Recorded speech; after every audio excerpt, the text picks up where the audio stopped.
আসসালামু আলাইকুম ওরহমতুল্লাহি ওবরাকাতুহু। দিনী গল্প চ্যানেলে আপনাদের সকলকে স্বাগতম। মদিনায় সেদিন একরকম নীরবতা যেন প্রকৃতি ও শোকে ভারাক্রান্ত। প্রিয় নবীজির অসুস্থতার খবর চারিদিকে ছড়িয়ে পড়েছে।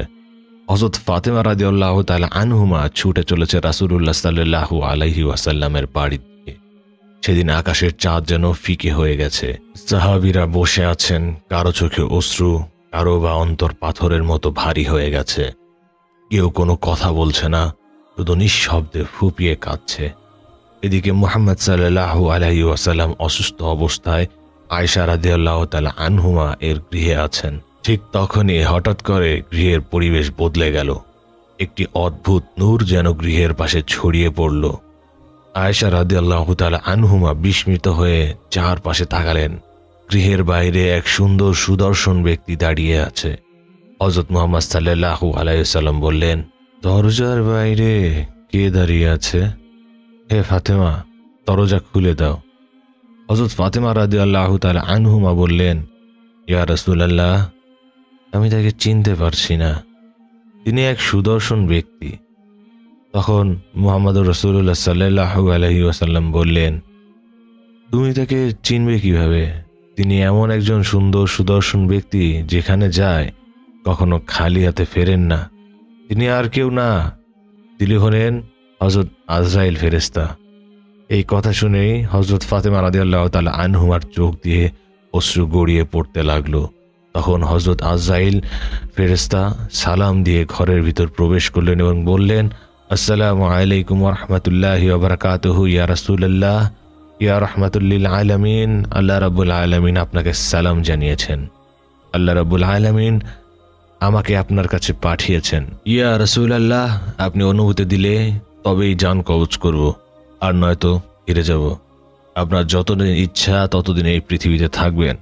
তখন মুহাম্মদ সাল্লাল্লাহু আলাইহি ওয়াসাল্লাম বললেন, হে আজরাইল আলাইহিস সালাম, আমার তো আল্লাহর সাথে এখন একটা কথা বাকি আছে। ইয়া রাসূলুল্লাহ, কি কথা বাকি আছে? তখন রাসূলুল্লাহ সাল্লাল্লাহু আলাইহি ওয়াসাল্লাম বললেন, জিবরাইল কোথায়? আমি তার সাথে সাক্ষাৎ করতে চাই। তখন জিবরাইল আলাইহিস সালাম প্রথম আসমানে ছিলেন। এই কথা শোনা মাত্রই হযরত জিবরাইল আলাইহিস সালাম প্রথম আসমান থেকে অতি দ্রুত রাসূলুল্লাহ সাল্লাল্লাহু আলাইহি ওয়াসাল্লামের ঘরে প্রবেশ করলেন। ঘরের ভিতর এক অপার্থিব নূরের আভা ছড়িয়ে পড়ল। সেই নূরের মাঝখানে দাঁড়িয়ে আছেন হযরত জিবরাইল আলাইহিস সালাম। তখন তিনি বললেন, ইয়া রাসূলুল্লাহ, হে আল্লাহর নবী, আপনি কান্না করছেন কেন? মুহাম্মদ সাল্লাল্লাহু আলাইহি ওয়াসাল্লাম বললেন, জিবরাইল, আমি এই কারণে কান্না করছি, এই দুনিয়া থেকে চলে যাবার পর আমার গুনাহগার উম্মতের কি হবে? হযরত জিবরাইল আলাইহিস সালাম বললেন, ইয়া রাসূলুল্লাহ, আল্লাহ আপনার জন্য অপেক্ষা করছে। আল্লাহ তো সুসংবাদ দিয়েছেন, আজকের পর থেকে আমি আর কখনো ওহী নিয়ে আসতে পারবো না। এই পৃথিবীতে অনেক নবী রাসূলের কাছে ওহী নিয়ে এসেছি, কিন্তু আপনার কাছে তো সবচেয়ে বেশিবার এসেছি। আমার আজ বড় কষ্ট হচ্ছে। তখন রাসূলুল্লাহ সাল্লাল্লাহু আলাইহি সাল্লাম ফেরেশতাকে সান্ত্বনা দিলেন। অতঃপর মুহাম্মদ সাল্লাল্লাহু আলাইহি ওয়াসাল্লাম হযরত আজরাইল আলাইহিস সালামকে অনুমতি দিলেন। তখন আজরাইল ফেরেশতা প্রথমে তার হাত রাসূলুল্লাহ সাল্লাল্লাহু আলাইহি সাল্লামের সিনা মোবারকে রাখলেন। তখন রাসূলুল্লাহ সাল্লাল্লাহু আলাইহি সাল্লাম বললেন, ভাই আজরাইল, জান কবজের সময় যত কষ্ট আমাকে দাও, কিন্তু আমার উম্মতকে দিও না।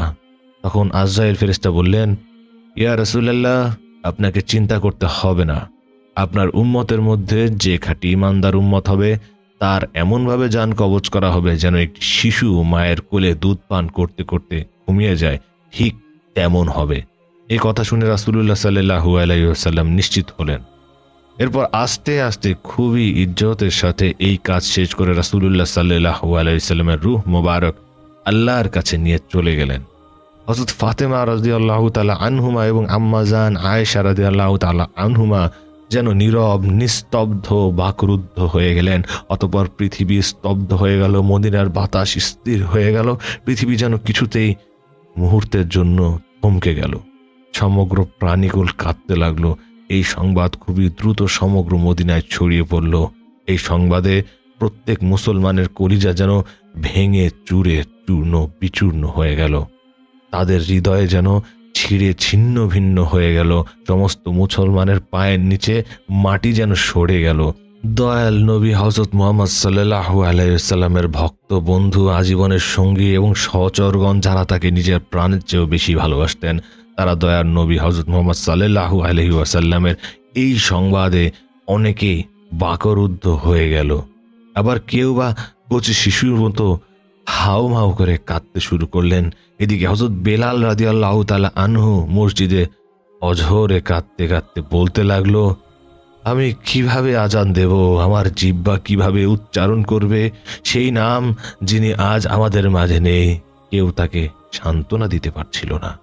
অতঃপর অসহায়ভাবে পাগলের মতো এদিক ওদিক ঘুরতে লাগলো। যার সঙ্গে দেখা হচ্ছিল তাকেই জিজ্ঞেস করছিল, তোমরা কি আমার দয়ার নবীকে দেখেছ? কিন্তু কেউ তাকে কিছুই বলল না, কেননা সবারই তো একই অবস্থা, কে তাকে সান্ত্বনা দেবে? এদিকে এই খবর হযরত ওমর রাদিয়াল্লাহু তাআলা আনহুর কানে পৌঁছালো।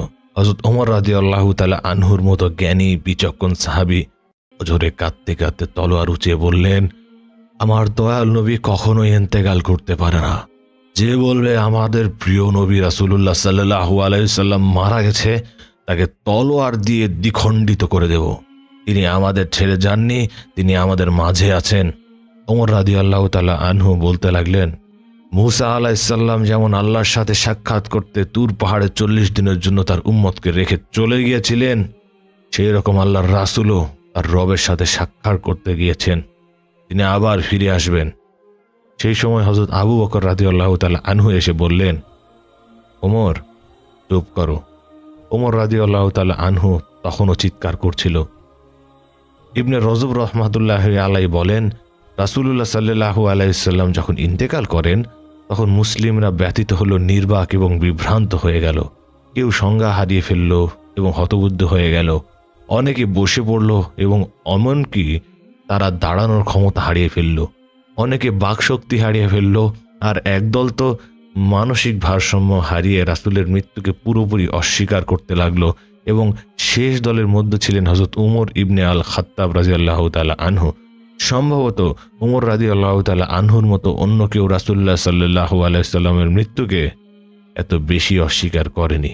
যারা রাসূলুল্লাহ সাল্লাল্লাহু আলাইহি ওয়াসাল্লামের ইন্তেকাল করার কথা বলছিল, তিনি তাদেরকে কঠিনভাবে শাসাচ্ছিলেন। তিনি ঘোষণাও করলেন রাসূলুল্লাহ সাল্লাল্লাহু আলাইহি ওয়াসাল্লাম মারা যাননি, বরং তিনি মুসা ইবনে ইমরান আলাইহিস সালামের মতো সাময়িকভাবে আল্লাহর কাছে গিয়েছেন। মুসা আলাইহিস সালাম 40 দিনের জন্য আল্লাহর কাছে গিয়েছিলেন, তারপর তিনি ফিরে এসেছিলেন। আল্লাহর কসম, মুসা আলাইহিস সালামের মতো রাসূলুল্লাহ সাল্লাল্লাহু আলাইহি ওয়াসাল্লামও আবার ফিরে আসবেন। এখন যারা বলছে যে রাসূলুল্লাহ সাল্লাল্লাহু আলাইহি ওয়াসাল্লাম মারা গেছেন, তাদের হাত পা কেটে দেওয়া হবে। আবু বকর রাদিয়াল্লাহু তাআলা আনহু রাসূলুল্লাহ সাল্লাল্লাহু আলাইহি সাল্লামের মৃত্যুর সংবাদ পেয়ে দ্রুত তার ঘোড়ায় উঠে বসলেন এবং তার বাড়ি থেকে সোজা মসজিদে নববীতে এসে থামেন। কারো সাথে কোনো কথা না বলে তিনি সরাসরি মসজিদে প্রবেশ করেন। তারপর তিনি আয়েশা রাদিয়াল্লাহু তাআলা আনহুমার ঘরে প্রবেশ করেন। সেখানে তিনি রাসূলুল্লাহ সাল্লাল্লাহু আলাইহি ওয়াসাল্লামের মৃতদেহের কাছে যান। তাকে একটি চাদর দিয়ে ঢেকে রাখা হয়েছিল। আবু বকর রাদিয়াল্লাহু তাআলা আনহু কাছে গিয়ে রাসূলুল্লাহ সাল্লাল্লাহু আলাইহি ওয়াসাল্লামের চেহারা মোবারক থেকে কাপড় সরিয়ে চুমু দেন এবং কাঁদতে শুরু করেন। তারপর তিনি বলেন, আপনার জন্য আমার পিতা মাতা কুরবান হোক, আল্লাহর কসম, আল্লাহ তাআলা আপনাকে দুবার মৃত্যু দিবেন না। তিনি আপনার জন্য যে মৃত্যু নির্ধারিত রেখেছিলেন, এর স্বাদ আপনি আস্বাদন করেছেন। তারপর তিনি সমবেত লোকদেরকে উদ্দেশ্য করে একটি ভাষণ দিলেন।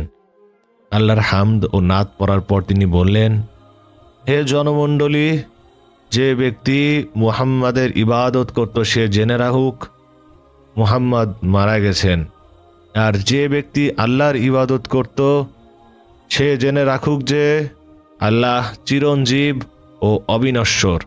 তারপর তিনি এই আয়াত তিলাওয়াত করলেন, وما محمد إلا رسول قد خلت من قبله الرسل أفإن مات أو قتل قلبتم على أعقابكم ومن ينقلب على عقبيه فلن يضر الله شيئا وسيجزى الله الشاكرين। যার অর্থ হচ্ছে মুহাম্মদ আল্লাহর রাসূল বই কি আর কিছুই নন। তার পূর্বে অনেক রাসূল অতিবাহিত হয়েছেন, তিনি যদি মারা যান কিংবা নিহত হন তাহলে কি তোমরা ইসলাম থেকে ফিরে যাবে? যে ফিরে যাবে সে আল্লাহর কোনো ক্ষতি করতে পারবে না। কৃতজ্ঞ লোকদের আল্লাহ যথোচিত পুরস্কার দিবেন। সূরা আল ইমরান আয়াত 144। পরে উমর রাদিয়াল্লাহু তাআলা আনহু বলেছেন, আল্লাহর কসম, আবু বকরের মুখে এই আয়াত শোনার পর আমি হতবাক ও হতবুদ্ধি হয়ে গেলাম, পায়ের উপর দাঁড়িয়ে থাকতে পারলাম না। আমি তখনই অনুভব করলাম যে রাসূলুল্লাহ সাল্লাল্লাহু আলাইহি ওয়াসাল্লাম সত্যি ইন্তেকাল করেছেন। ইমাম আল কুরতুবী রাহমাতুল্লাহি আলাইহি বলেন, এ আয়াত সাথে সাথে এ ঘটনাটাও আবু বকর রাদিয়াল্লাহু তাআলা আনহুর বীরত্ব ও সাহসিকতার বিরাট প্রমাণ বহন করে। যদি সাহসিকতাকে কঠিন দুঃখজনক পরিস্থিতিতে দৃঢ় এবং স্থির অন্তর্করণের সাথে বিচার করা হয়, দুনিয়াতে রাসূলুল্লাহ সাল্লাল্লাহু আলাইহি ওয়াসাল্লামের মৃত্যুর ঘটনার চেয়ে আর কোনো কঠিন দুঃখজনক পরিস্থিতি ছিল না। অনেকে বলেছিল যে রাসূলুল্লাহ সাল্লাল্লাহু আলাইহি ওয়াসাল্লাম মৃত্যুবরণ করেননি এবং এ দলের মধ্যে ছিলেন হযরত উমর রাদিয়াল্লাহু তাআলা আনহু, উসমান রাদিয়াল্লাহু তাআলা আনহু বাকশক্তি হারিয়ে ফেলেছিলেন এবং আলী রাদিয়াল্লাহু তাআলা আনহু লোকেদের কাছ থেকে নিজেকে গোপন করে রেখেছিলেন। চারিদিকে একটি চরম হতাশাজনক পরিস্থিতি সৃষ্টি হয়েছিল। এরকম ভয়াবহ পরিস্থিতিতে আবু বকর রাদিয়াল্লাহু তাআলা আনহু এই আয়াত তিলাওয়াত করে পরিস্থিতি সামলেছিলেন। আয়েশা রাদিয়াল্লাহু তাআলা আনহুমা বলেছেন, পরিস্থিতি এতটাই জটিল আকার ধারণ করেছিল যে আবু বকর রাদিয়াল্লাহু তাআলা আনহু এই আয়াত তিলাওয়াত করার আগে লোকজন যেন জানতই না আল্লাহ এই আয়াত নাজিল করেছিলেন। আল্লাহ আবু বকর রাদিয়াল্লাহু তাআলা আনহুর উপর তার অনুগ্রহ বর্ষণ করুন, যিনি মুসলমান জাতিকে এরকম অনেক জটিল পরিস্থিতি থেকে উদ্ধার করেছেন, অনেক কঠিন সমস্যার সমাধান করেছেন যা মুসলিম জাতিকে বিপর্যস্ত করেছিল, এবং যখন কেউ সত্য উপলব্ধি করতে সক্ষম হননি তিনি তা অনুধাবন করতে পেরেছিলেন, যা এমনকি উমর রাদিয়াল্লাহু তাআলা আনহু পারেননি। মুসলিম হিসেবে আমাদেরকে আবু বকর রাদিয়াল্লাহু তাআলা আনহুর সঠিক মর্যাদা সম্পর্কে জানা প্রয়োজন। তাকে গভীরভাবে ভালোবাসতে হবে এবং তাকে ভালোবাসা আমাদের ঈমানের একটি গুরুত্বপূর্ণ অংশ এবং তাকে ঘৃণা করা মুনাফিকের লক্ষণ। সেদিন মদিনার বাতাস ভারী হয়ে গেল। মদিনার অলিতে গলিতে কান্নার আওয়াজ ভেসে আসতে লাগলো। নারীরা তাদের ঘর থেকে বেরিয়ে এলেন, শিশুরা ভয়ে মায়ের আঁচল চেপে ধরল, পুরুষরা একে অপরের দিকে নিস্তব্ধ হয়ে তাকিয়েছিল। কেউ যেন বুঝতে পারছিল না এই বিশাল শূন্যতা কিভাবে পূরণ হবে। সে দিন মানুষ কাঁদেনি, কেঁদেছিল এই জমিন, এই আসমান, এই প্রাণীকুল। মদিনার আকাশ যেন সেদিন নিস্তব্ধ হয়ে গেল। হযরত মুহাম্মদ সাল্লাল্লাহু আলাইহি ওয়াসাল্লামের পবিত্র দেহ মোবারক জমিনের উপর থাকতে একজন খলিফা নির্বাচন করার সিদ্ধান্ত গ্রহণ করলেন। কে হবে মুসলিম জাহানের খলিফা, এই বিষয়ে রাসূলুল্লাহ সাল্লাল্লাহু আলাইহি ওয়াসাল্লাম কোনো নির্দেশ আদেশ দিয়ে যাননি। রাসূলুল্লাহ সাল্লাল্লাহু আলাইহি ওয়াসাল্লামের মৃত্যু সম্পর্কে সব সাহাবীরা নিশ্চিত হওয়ার পর ওই দিন আনসারি সাহাবীদের একটি দল বনু সাইদা গোত্রের চত্বরে জমায়েত হয়। ওই দিন ছিল 12ই রবিউল আউয়াল, সোমবার, 11ই হিজরি। তাদের উদ্দেশ্য ছিল মুসলিম জাতির প্রথম খলিফা হিসেবে কাউকে নির্বাচন করা। খাজরাজ গোত্রের নেতা সাদ ইবনে উবাদাহ নেতৃত্বে আনসার সাহাবীরা জমায়েত হয়েছিল। এ সময় মুজাহিরগণ ও আবু বকর রাদিয়াল্লাহু তাআলা আনহুর নেতৃত্বে অন্য এক জায়গায় একই উদ্দেশ্যে সম্মত হয়েছিলেন। মুহাজিরগণ তাদের মধ্য থেকেই একজনকে খলিফা হিসেবে নির্বাচন করতে চেয়েছিলেন। কোনো সিদ্ধান্তে পৌঁছানোর আগে তারা তাদের আনসার ভাইদের কথা স্মরণ করে একে অন্যকে বলতে লাগলো, চলুন আমরা আমাদের আনসার ভাইদের কাছে যাই, হয়তো তারা আমাদের কোনো সিদ্ধান্তে পৌঁছাতে সাহায্য করবে। ওমর রাদিয়াল্লাহু তাআলা আনহু বললেন, আমরা আনসার ভাইদের সাথে সাক্ষাতের উদ্দেশ্যে রওনা হলাম। যখন আমরা তাদের নিকটবর্তী হলাম তখন আমাদের সঙ্গে তাদের দুজন পুণ্যবান ব্যক্তির সাক্ষাৎ হলো। তারা উভয়েই এই বিষয়ে আলোচনা করলেন যে বিষয়ে লোকেরা ঐক্যমত করছিল। এরপর তারা বললেন, হে মুহাজির দল, আপনারা কোথায় যাচ্ছেন? তখন আমরা বললাম, আমরা আমাদের ওই আনসার ভাইদের উদ্দেশ্যে রওনা হয়েছি। তারা বললেন, না, আপনাদের তাদের নিকট না যাওয়াই উচিত, আপনারা আপনাদের বিষয় সমাপ্ত করে নিন। তখন আমি বললাম, আল্লাহর কসম, আমরা অবশ্যই তাদের কাছে যাব। আমরা চললাম, অবশেষে বনু সাইদা গোত্রের চত্বরে তাদের কাছে এলাম। আমরা দেখতে পেলাম তাদের মাঝখানে এক লোক বস্ত্রাবৃত অবস্থায় রয়েছেন। আমি জিজ্ঞেস করলাম, ওই লোক কে? তারা জবাব দিল, ইনি সাদ ইবনে উবাদাহ। আমি জিজ্ঞেস করলাম, তার কি হয়েছে? তারা বলল, তিনি জ্বরে আক্রান্ত।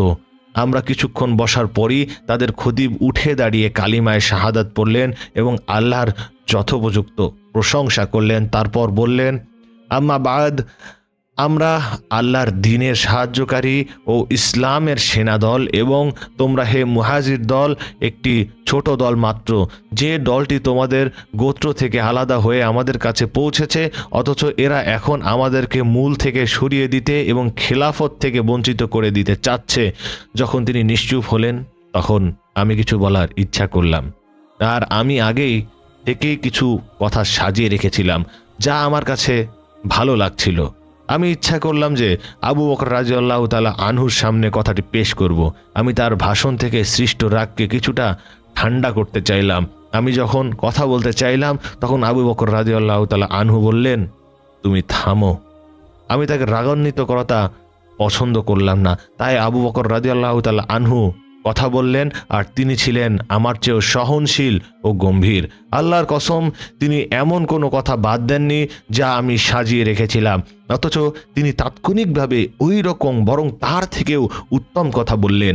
অবশেষে তিনি কথা বন্ধ করে দিলেন। এরপর আবার বললেন, তোমরা তোমাদের ব্যাপারে যেসব উত্তম কাজের কথা বলেছ আসলে তোমরা এর উপযুক্ত, তবে খেলাফতের ব্যাপারটি কেবল এই কুরাইশ বংশের জন্য নির্দিষ্ট। তারা হচ্ছে বংশ ও আবাসভূমির দিক দিয়ে সর্বোত্তম আরব, আর আমি এ দুজন হতে যে কোনো একজনকে তোমাদের জন্য নির্ধারিত করলাম। তোমরা যে কোনো একজনের হাতে বাইয়াত হয়ে যাও।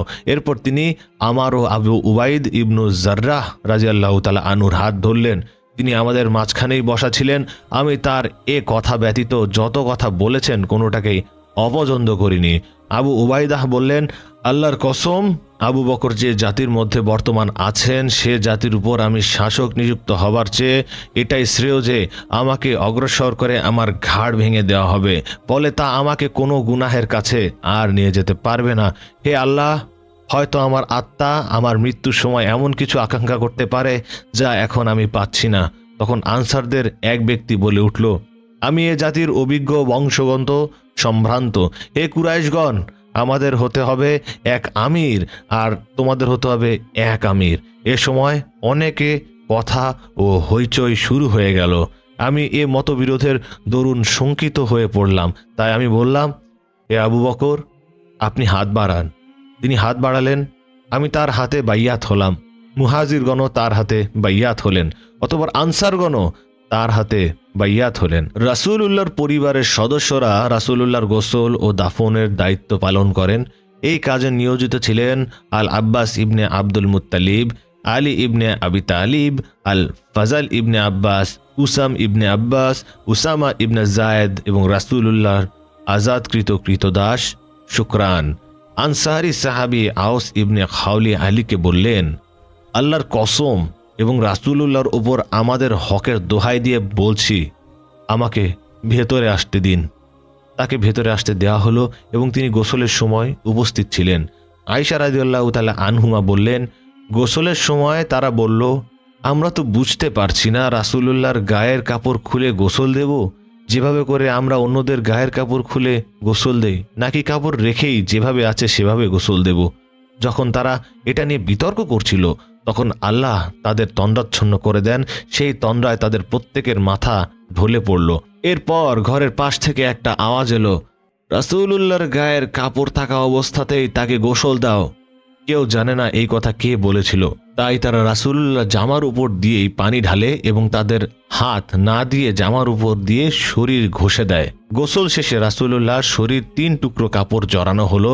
রাসূলুল্লাহর জানাজার সালাত এক জামাতে আদায় করা হয়নি। আয়েশার ঘরে যতটুকু জায়গা হতো তত মানুষ আসতো, জানাজার সালাত আদায় করে চলে যেত। এক দলের সালাত আদায় শেষ হলে আরেক দল এভাবে সালাত আদায় করা হলো। প্রথমে পুরুষেরা, তারপর নারীরা, তারপর শিশুরা, আর সবশেষে দাসরা। রাসূলুল্লাহর সালাতে কোনো ইমাম ছিল না, প্রত্যেকে আলাদাভাবে সালাত আদায় করে। রাসূলুল্লাহর শরীর ছিল আয়েশার ঘরে। উম্মে সালমা বলেন, আমরা রাসূলুল্লাহর স্ত্রীরা খুব কাঁদছিলাম, কিন্তু তখন অতটুকু সান্ত্বনা ছিল যে আমরা রাসূলুল্লাহর মৃতদেহটাকে দেখতে পাচ্ছি। কিন্তু বুধবার গভীর রাতে যখন কবরের মাটি খোঁড়ার শব্দ পেলাম তখন আমরা কান্নায় ভেঙে পড়ি, চিৎকার করে উঠি। মসজিদ থেকে আমাদের চিৎকার শুনতে পেয়ে তারাও চিৎকার করে কেঁদে ওঠে। পুরো মদিনায় যেন একটি বিরাট আর্তনাদে পরিণত হয়। ফজরের সময় হলে প্রতিদিনের মতোই বিলাল আজান দিতে গেলেন। আল্লাহু আকবার, আল্লাহু আকবার, আশহাদু আল্লা ইলাহা ইল্লাল্লাহ, আশহাদু আল্লা ইলাহা ইল্লাল্লাহ। এরপর আশহাদু আন্না মুহাম্মাদার রাসূলুল্লাহ বলতে গিয়ে তিনি আর বলতে পারলেন না।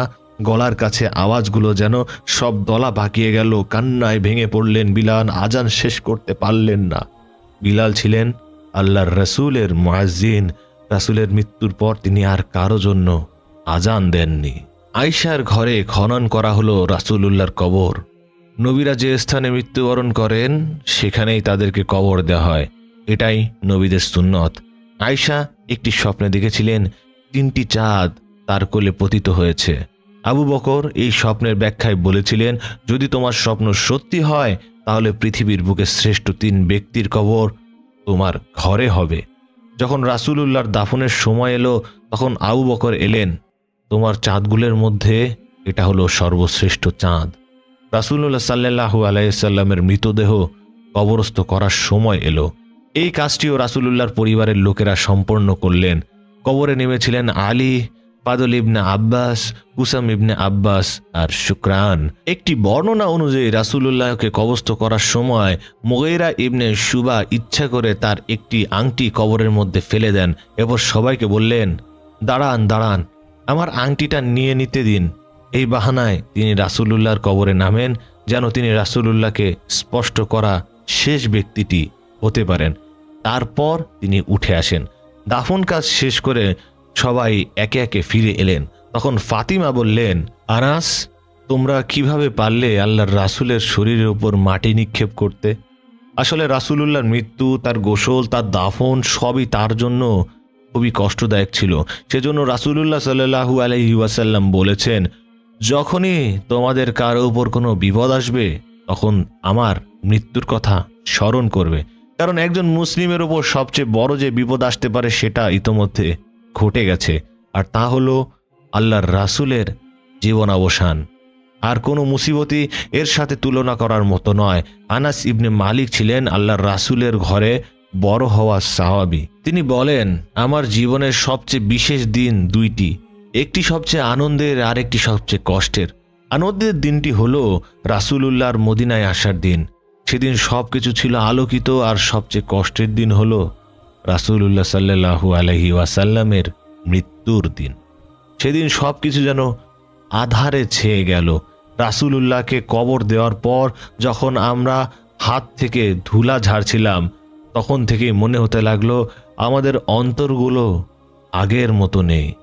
রাসূলুল্লাহর সাথে থাকা সাহাবীদের জন্য একটা অন্যরকম অনুভূতি। যখন তিনি চলে গেলেন তখন তাদের মনে হচ্ছিল যেন সবকিছু বদলে গেছে। একদিন আবু বকর আর উমর উম্মে আইমানের সাথে দেখা করতে যান। উম্মে আইমান তাদের দেখে কাঁদতে শুরু করেন। তারা জানতে চাইলেন, আপনি কাঁদছেন কেন? উম্মে আইমান বললেন, আমি জানতাম আল্লাহর রাসূল একদিন না একদিন চলেই যাবেন। আমি কাঁদছি এই কারণে যে আর কখনো ওহী নাযিল হবে না। তারা শুধু রাসূলুল্লাহর অভাব বোধ করছিলেন তা নয়, তারা রাসূলুল্লাহর মাধ্যমে যে ওহী পেতেন সেটার অভাবও অনুভব করছিলেন। রাসূলুল্লাহ মারা যান হিজরি 11 বছরের 12 রবিউল আউয়াল।